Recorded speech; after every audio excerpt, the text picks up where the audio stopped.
네, 안녕하세요. 주식후기원님 문견우입니다. 네, 오늘은 승일이랑 CS홀딩스를 한번 해볼 건데요. 전일에 그 C랩을 제가 마지막에, 영상 마지막에 이제 구간까지 잡아드리면서 말씀을 드렸는데 그 구간에 도달을 했죠. 그래서 뭐 오전에 영상 보시고 그 수익 보신 분들은 축하드립니다. 뭐 18% 정도면 뭐 나쁘지 않으니까요. 그죠? 수익 보신 분들 축하드려요. 자, 오늘도 시장부터 한번 알아볼게요. 어제와 다르게 오늘은 그 상승이 75% 그리고 하락이 한 25% 정도 바뀌었습니다. 그죠? 이렇게 되면 이제 본격적으로 다시 한번 상승장이 오느냐 이렇게 생각을 할 수도 있는데 아직까지는 그렇게 뚜렷하게 상승장으로 온다기보다는 그냥 단순하게 하락폭이 좀 많았으니까 조정 정도로 볼 수 있지 않을까 합니다. 왜냐하면 보시면 아시겠지만 이렇게 종합이 있잖아요. 종합보다 코스피 200의 지수가 조금 더 떨어지는 모습을 보이고 있잖아요. 그럼 그거는 이제 대형주들이 따라오지 못하고 있다는 얘기거든요. 그러니까 조금은 더 지켜봐야 되지 않나.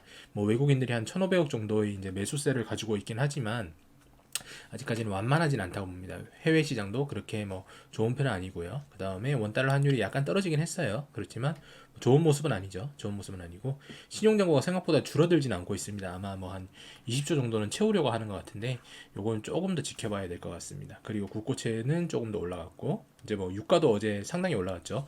달러가 강세를 보임에도 불구하고 유가가 떨어지는 게 정상인데 이게 달러 강세와 다르게 유가가 또 다시 오르고 있다는 거 이거는 좀 리스크가 큽니다. 그래서 뭐 향후에 있는 뭐 생산자 물가라든지 이런 부분에 대해서 그리고 소비자 물가 같은 경우에 이제 또 지표가 또 올라갈 수가 있겠죠. 올라갈 수 있으니까 이게 좀 문제가 되지 않을까 하는 생각이 듭니다. 이미 유럽 쪽은 상당히 지금 리스크가 커요. 유럽 쪽은 어제도 한번 말씀드렸지만 10% 이상대의 이제 소비자 물가를 나타내고 있다. 그리고 제조업 물가도 이제 상당히 올라가고 있어서 이 부분이 소비자들에게 다시 전가될 경우 유럽은 어떤 방향으로 이제 경제를 운영을 해야 될지 저도 참 궁금하네요.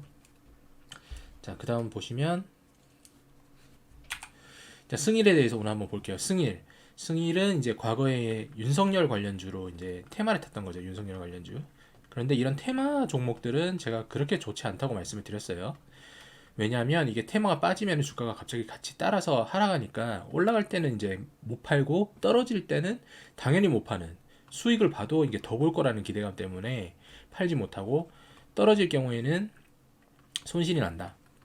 그러면은 이제 다시 회복되겠지. 이때의 기억이 너무 남아 있어서 다시 팔지 못하는 그런 경우였거든요. 그래서 테마주는 하지 않는 게 좋다고 말씀을 드렸는데 일단은 뭐 시가총액은 한 1200억 정도 안 됩니다. 1100억 정도 되고요. 그 다음에 매출액은 보시면 알겠지만 코로나 지나고 나서 다시 한번 상승하는 모습 보여주고 있고요. 그렇지만 뭐 영업이익률이 크게 나타나진 않죠. 나타나지 않고 유보율이 상당히 높습니다. 그리고 BPS가 24,000원. 지금 주가보다 이제 갭이 있죠. 갭이 있으니까 원래는 주가라는 것은 원래 회사의 가치보다 높아야 되는 거잖아요.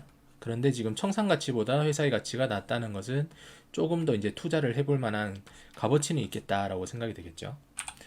자, 사업의 개요는 이제 에어졸과 일반관으로 구분을 할 수 있습니다. 뭐 이렇게 되어 있고 에어졸 같은 경우는 뭐 우리가 생각하는 그냥 F킬라, 그다음 부탄가스 뭐 이런 거라고 생각하시면 돼요. 그리고 뭐 여기 보시면 뭐 살충제 일반관 이렇게 되어 있죠. 그다음 캔 밸브 이렇게 뭐 가격 있고 가격이 점점 올라가는 거 볼 수 있습니다. 그러니까 이게 매출처가 늘어나고 있지만 원가가 상당히 상승하고 있기 때문에 이 부분의 매출처의 상승을 갖다가 상쇄시켜 버리는 거죠. 그래서 뭐 이익률이 생각보다는 높게 나오지 않고 있다. 이런 거죠. 그리고 뭐 석판 같은 경우에도 보시면은 원가 자체가 상당히 많이 올라갔잖아요. 그죠? 거의 한 20% 이상 증가하는 모습을 볼 수 있고. 자, 생산 실적 보시면은 매출처는 늘어났다는 게 보이죠, 이게. 보면은 계속 늘어나고 있잖아요. 반기면은 이제 곱하기 2 대략적으로 해줘도 한 50만 개가 될 거고 이때보다 늘어났고 여기보다도 뭐 늘어났죠. 뭐 크게 뭐 늘어난 건 아니지만요. 그래도 그리고 생산 가능 수량 뭐 가능 거 뭐 이런 것도 있고 평균 가능 능률 제가 80% 이상이면 괜찮다라고 말씀을 드렸는데 일단은 에어졸은 88% 그다음에 일반가는 한 65% 정도라서 합계가 87% 정도다. 그럼 이 정도면 양호하죠. 80% 이상이니까. 자, 그리고 이제 하락 종목 CS홀딩스 한번 보겠습니다. CS홀딩스 보시면 이건 매출액이 이렇게 있고 영업이익률도 상당히 좋은 편이에요. 그죠? 그러면서 유보율도 상당히 높고 오늘은 두 개 다 종목들이 유보율이 높네요. 그죠? 유보율 높은 회사일수록 자본이 강하다는 이야기가 되니까 현금 흐름이 많다는 얘기잖아요.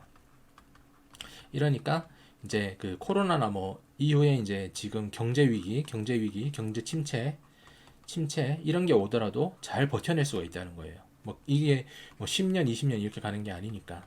그죠? 아주 뭐 둘 다 건실한 기업이라고 볼 수 있습니다. 거기다가 BPS는 여기는 완전 괴리감 자체가 거의 한 30% 정도잖아요. 그죠? 주가와 BPS의 차이가. 그래서 이런 회사들도 아주 숨겨진 좋은 회사라고 볼 수가 있습니다. 그런데 뭐 급락을 했다고 보기에는 좀 그렇지만 오늘 종목 자체가 뭐 좋은 게 없었어요. 그래서 이걸 가져온 건데 일단 이것도 배당까지 줍니다. 배당까지 주는 기업 상당히 좋죠. 자, 뭐 하는 회사인지 보면은 용접 재료 제조 판매 전문 기업으로서 뭐 이런 지주 회사의 투자 부분을 담당하고 있다 이렇게 되어 있습니다. 그 다음에 CS 홀딩스가 가지고 있는 이제 상장 회사 중에는 조선선제도 있고요. 그죠? 조선선제를 이것도 상장이 되어 있는 거니까 조선선제에 대해서도 조금 알아볼 필요가 있을 것 같아요. 그리고 CS 홀딩스는 지주회사답게 조선전자나 뭐 이런 자회사들에 대해서 브랜드 로열티나 배당금을 받으면서 주가를 관리하는 뭐 이런 회사들입니다. 자, 조선전자도 보면 뭐 영업이익률이 20% 정도 될 때까지 뭐 상당히 높아요. 그다음에 유보율도 뭐 짱짱하죠. 짱짱하고 BPS도 이거는 조금 이제 주가가 더 높긴 하지만 그래도 나쁘지 않은 회사입니다. 왜냐면 요즘 조선업 자체가 화랑이잖아요. 조선업 자체가 화랑인데다가 여기에 용접은 무조건이죠. 조선업에. 그러니까 조선 용접 관련 재료를 파는 이런 회사들, 그리고 이 회사를 컨트롤하고 있는 CS 홀딩스는 향후에도 끄떡없다 이런 결론이 나오게 되는 거죠. 다만 리스크가 있는 게 어떤 거냐면 이렇게 CS 홀딩스가 조선선제의 주식을 51% 이상을 가지고 있어요. 특수관계자들이.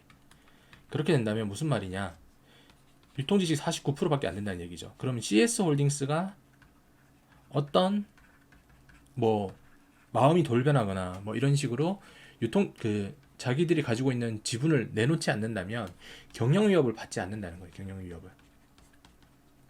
그러면 사실 이런 회사들은 주가에 대해서 관심이 없겠죠. 크게 없을 겁니다. 왜냐면 배당금만 받고 살아도 되는 거니까요. 최대 주주들이. 그죠? 여기 보시면 CS 홀딩스의 주주 구성 보시면은 CS 홀딩스는 특수지분까지 합치면은 80%가 넘어요. 그럼 유통주식수가 20%밖에 안 된다는 얘기인데 보시면은 이 둘 다 발행주식수가 거의 적습니다. 발행주식이 적어서 품절주이지만 이렇게 아까도 보셨지만 조선선제 대주주의 지분이 50%가 넘어가고 그 다음에 여기는 80% 가까이 된다. 이렇게 된다면 이 둘은 다시 한번 말씀드리지만 배당에 대해서 관심이 없어요. 배당에 대해서만 관심이 있고 주가 상승에 대해서는 관심이 없어요. 뭐 그러면 이게 이제 호재가 되려면 뭐 어떤 신규 사업에 진출을 하거나 M&A가 되거나 아니면 유통주식수를 갖다 늘리는 무상증자나 뭐 이런 부분이 되어야지만 주가의 상승이 가시적으로 보이겠죠. 아니면 세력이 들어와서 주가를 품절주 이슈로 끌어올리거나 이렇게 될 텐데 이 시나리오들 중에는 가장 현실적인 거는 이 부분밖에 없겠네요. 그래서 조금 더 이거는 소문이 퍼지면은 주가의 상승률이 높지 않을까라고 생각이 됩니다. 과거에 이런 회사 중에 하나가 컨트롤 잘못해서 망한 회사가 있는데 그게 바로 인터파크입니다. 인터파크 홀딩스, 그 홀딩스의 이게 지주회사고 이게 그 밑에 있는 그거 회사 있죠. 그런데 홀딩스에 있는 그 이기영 회장이 주가 관리에 관심이 없었어요. 그러다가 나중에는 망해가지고 이거 두 개 합쳐지고 그 후에는 야놀자에다가 알짜배기 티켓 사업을 갖다가 넘기면서 망했죠. 근데 CS 홀딩스 같은 경우에는 이럴 일은 없을 거라고 생각이 됩니다. 그래서 좀 더 두고 보셔도 될 거다라고 말씀을 드리고요. 자, 이제 차트 한번 볼게요. 자, 일단 전체적인 CS 홀딩스부터 먼저 보죠. CS 홀딩스부터 먼저 차트를 보자면 일단 이 구간대가 보시면은 뭐 계속 이제 슈팅이 나올 때도 있었죠. 이게 아까도 말씀드렸지만 이게 품절주 이슈가 있어서 그래요. 그래서 지금도 어떻게 보면은 이런 슈팅을 맺어갈 수 있는 좋은 기회이지 않을까라고 생각이 되는 것도 있습니다. 이런 식의 패턴이 몇 번씩 이렇게 나왔다고 한다면은 충분히 가능하죠.